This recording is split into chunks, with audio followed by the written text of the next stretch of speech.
6-7. I'm sorry. I got nominated for the 6-7 challenge by my friend Maurice Afric. He's the author of this very good book that you guys should check out. Imagine Guardians of the Galaxy meets Indiana Jones. That's this. Anyway, the 6-7 challenge is that I'm supposed to go to chapter 6, line 7 of my book and read it to you guys. Since The Legend of my fantasy comedy, is by far my most popular book, that's the one I'm going to be reading today. So buckle up. Papa Aaron's going to read you a story. And try not to fall in love with my beautiful, sultry narrating voice. They were on the road traveling east within the hour. I'm just kidding. They were on the road traveling east within the hour. Trees flanked them for miles, sandwiching the dirt road that carved through the forest. The sounds of chirping birds and singing insects echoed all around. Shattered sunlight spilled through the cracks in the branches.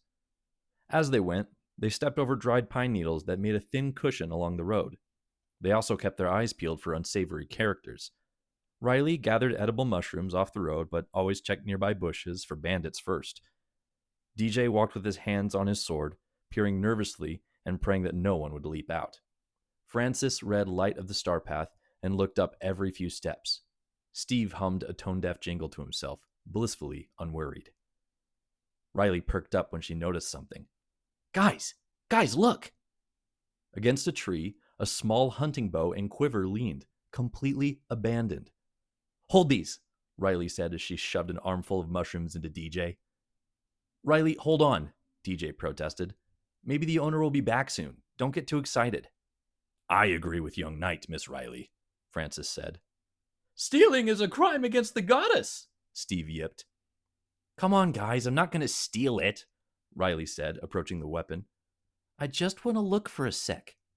As soon as she touched it, a woven net whipped out and ensnared her. Riley screamed as her body disappeared into the treetops. Riley! DJ dropped the mushrooms. Something swooped down and thumped into the middle of the road.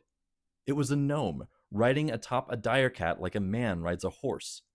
The gnome had a pointy gray beard, a bright red hat, leather armor, and a mischievous grin. Even the gray and black dire cat seemed to smirk.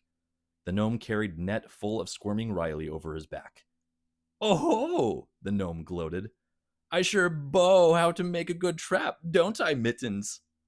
The dire cat mewed approvingly. So that was a lot more than one line, but whatever. You're welcome. Go pick up The Legend of wherever you get your books.